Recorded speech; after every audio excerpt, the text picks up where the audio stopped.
Great to be here. When I grow up, I want to be Mark Whitaker. But it's not going to happen because I'm not going to jail for 8 years. Wow. Nona, my goodness. Monday I'm going to call an employee meeting and I'm going to have an altar call. I think we got to get to the heart of all this. So, okay, what we're going to do over the next 15 or 20 minutes, unfortunately, this is probably going to be a little more perspirational than inspirational. Okay, we're going to get right to work and just kind of crank through a few things here. I've got a PowerPoint, and if you want to share that, click on this with your phone, and it'll come right down, and you can download my PowerPoint, and then we won't have to be worrying about it. I'll give you just a minute to do that.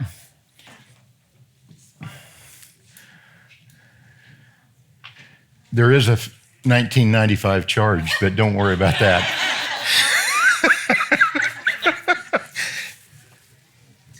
Okay, we ready to go? Let's talk about creating a flourishing culture. And I'm really just going to share with you the things that we do in our business.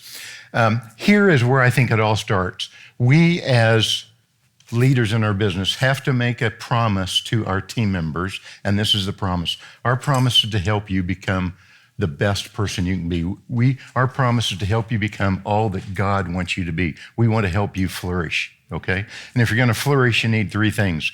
You need a good job, you need good friends, and you need Jesus, just to be blunt about it.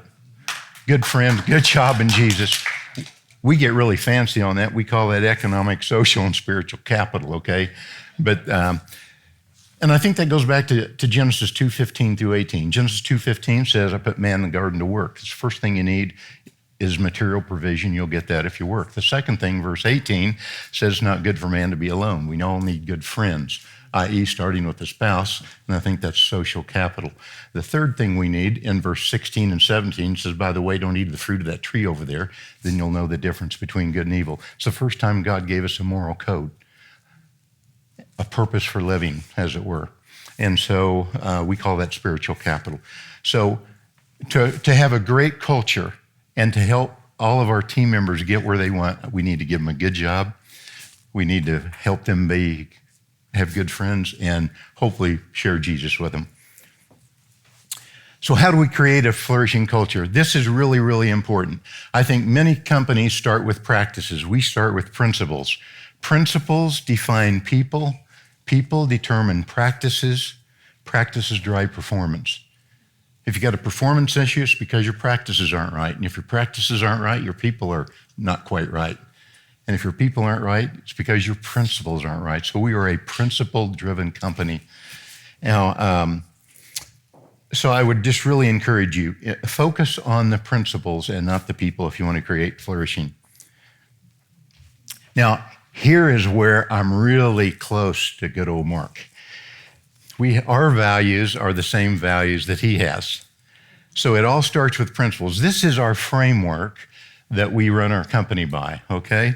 Across the top, well, let me start over at the right-hand side. Flourishing is where we want to get. It's creating economic, social, and spiritual capital. It's on the right-hand side. We want to flourish as a business, but we want our team members to flourish, okay? So how do we create flourishing? It starts with principles.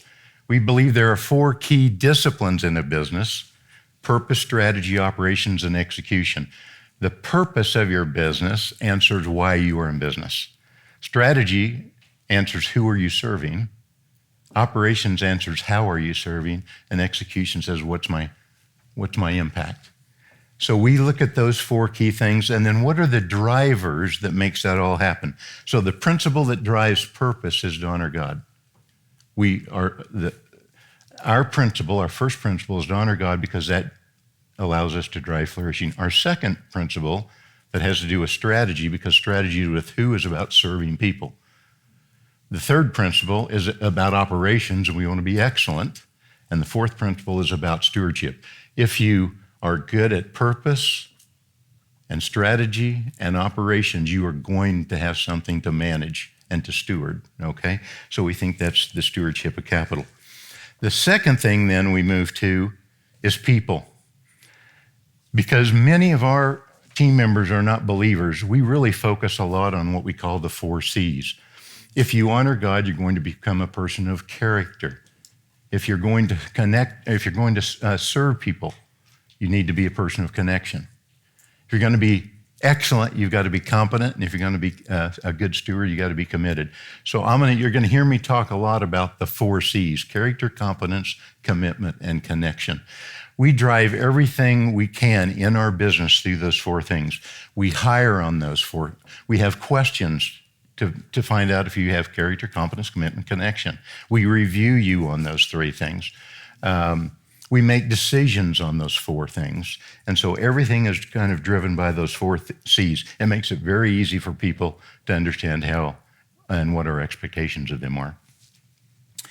So let's talk about the 4 C's. You'll see the teeter-totter here.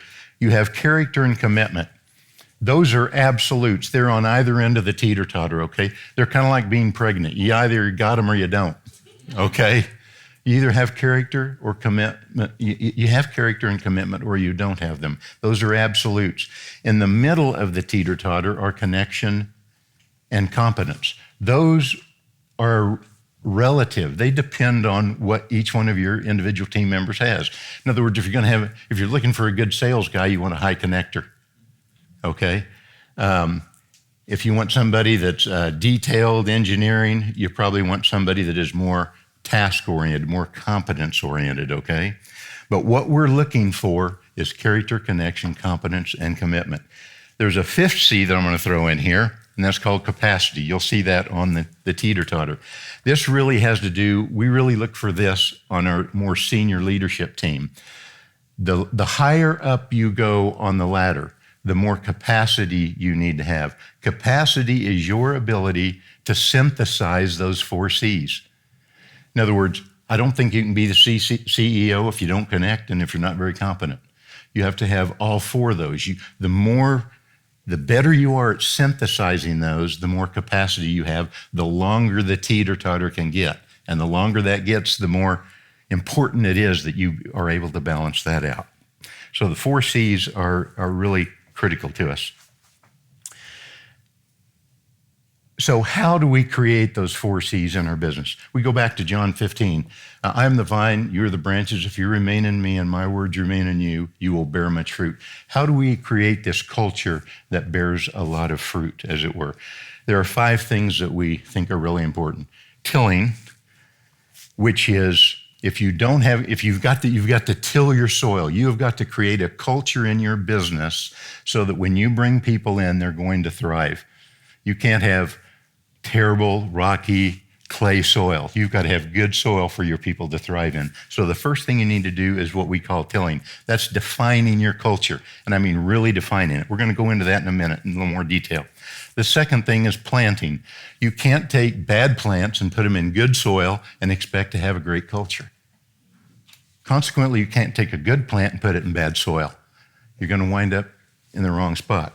So this is recruiting, hiring, onboarding. I'm going to talk a little bit more about those in a minute. The next thing is watering, it's developing your team. How can you make them flourish? What can you do to make them better? Oh, then we get to pruning. None of us like to be pruned, right? But we all know that it takes a little bit of pruning. If a tree's not pruned, it doesn't bloom where it should. And I think as Christians, one of the things because we're so merciful, we just want to be loving to people and help them get to where they want to be. And so I think pruning is really, really important. We call it personal coaching to make it sound a little better. And then harvest. Gosh, we need to share the harvest with people, and that's compensation and benefits. So let me talk about tilling. Defining your culture. Here are the things that I think are absolutely needed in your plan. You need to define the purpose of your company, okay? The purpose for our company is to honor God so that we can be a catalyst for flourishing. That purpose, whatever your purpose is, and I think in some sense it's got to be honoring God in there, and you've got to drive that home. Everybody, it's the why, and you need a big why, whatever that is. Second are principles. You need to have your set of principles, and they need to be everywhere. In any room you go into, in our facilities, there's the principles hung on the wall. honor God, serve people, pursue excellence, steward capital. Promises. We make promises to our customers, to our team members, to our vendors, and to our stakeholders. And they're really pretty simple. The promise I told you that we made to our team members is that we're going to help you become all that God wants you to become. If that means they want to become an entrepreneur and go someplace else, they can do that. We employ about 300 inmates in a maximum security prison on a daily basis. We've had 7 of those men leave over the last year, and 4 of them have come in and worked for us. 2 have started their own businesses. We've literally helped them start their business, and we give them business so that their little businesses can flourish, and one's gone and worked for another person. So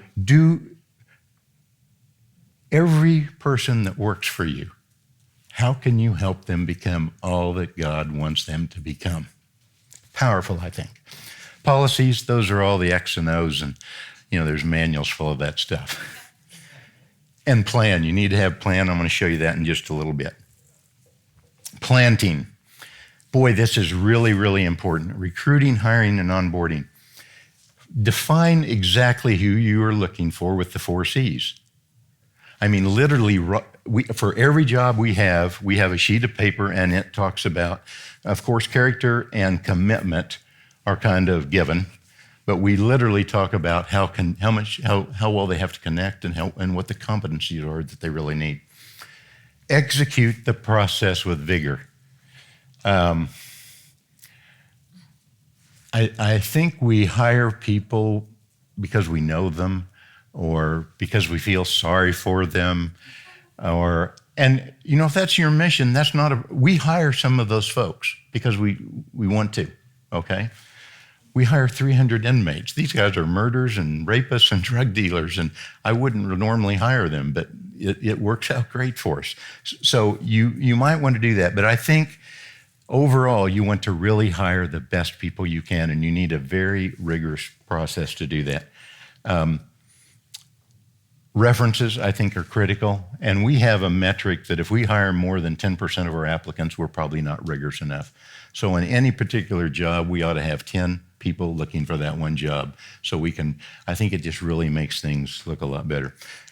The third thing there, the right person deserves the right offer.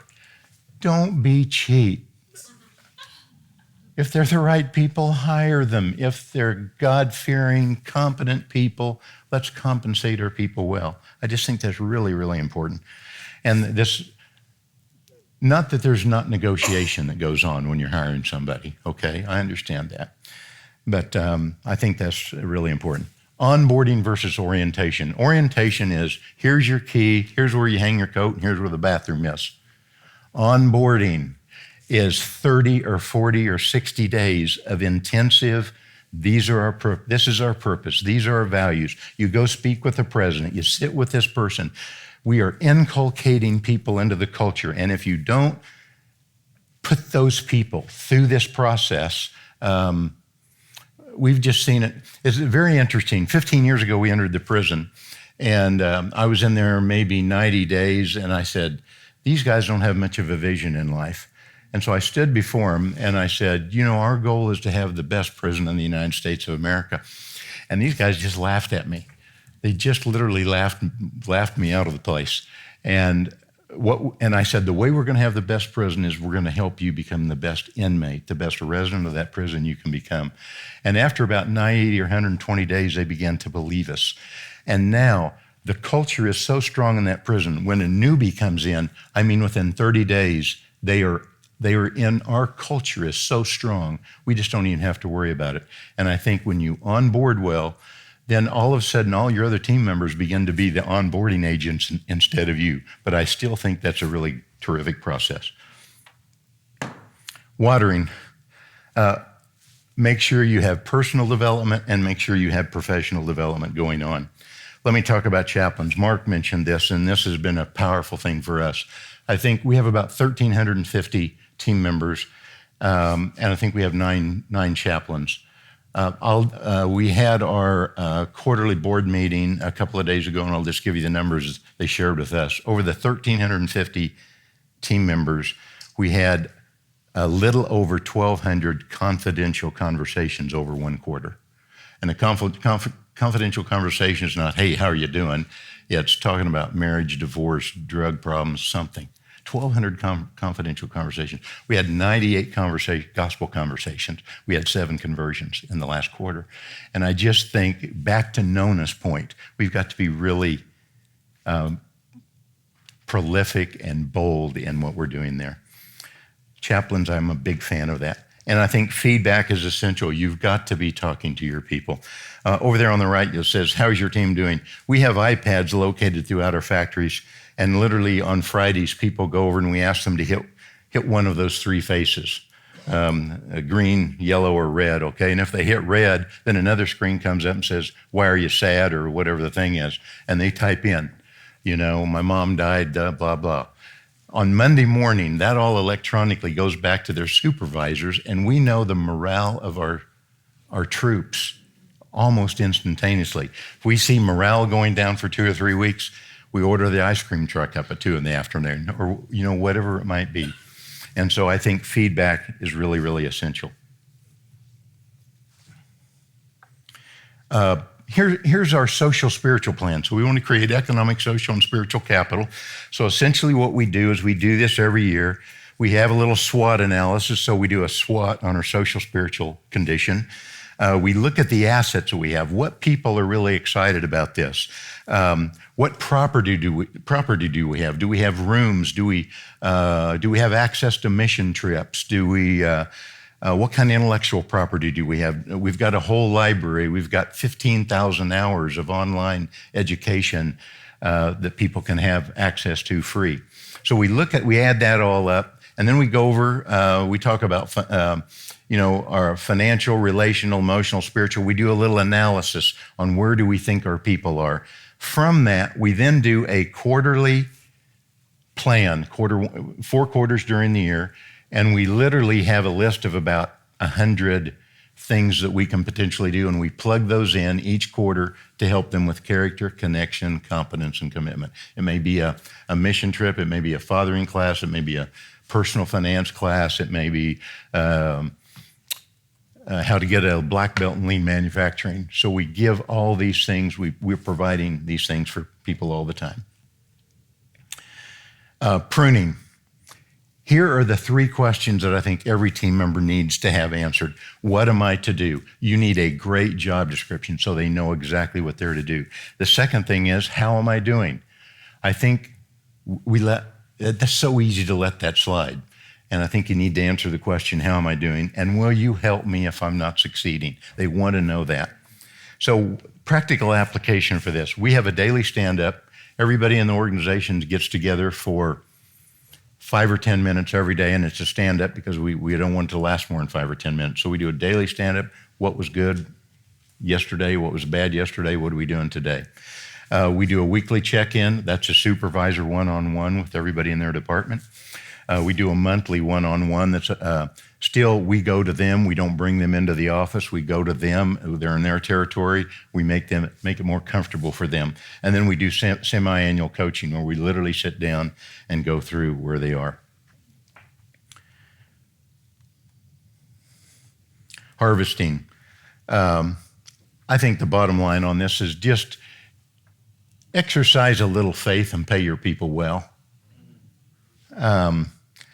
We give them compensation. We have a bonus. We share 25% of our bottom line profits with our team members, so they own 25% of the business, as it were, and then we try to have really good benefits.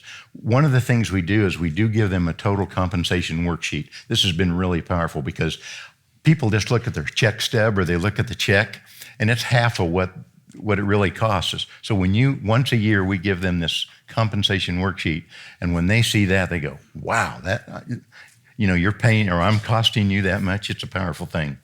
And administration, make sure your policy, safety, and great communications are where you need to be. Celebrate, celebrate, celebrate. We do a lot of celebrating. We have a lot of fun. We have a lot of parties, some of them serious, some of them not so serious.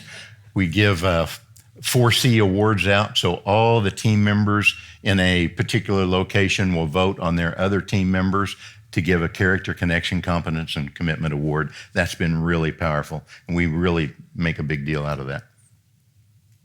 If you want to learn more, I think you've got that code, and I'm happy to talk to you. I would just encourage you to do this. Make a promise to your team members that you will help them to become all that God wants them to become. If you do that, you'll have a great culture. Thanks. Great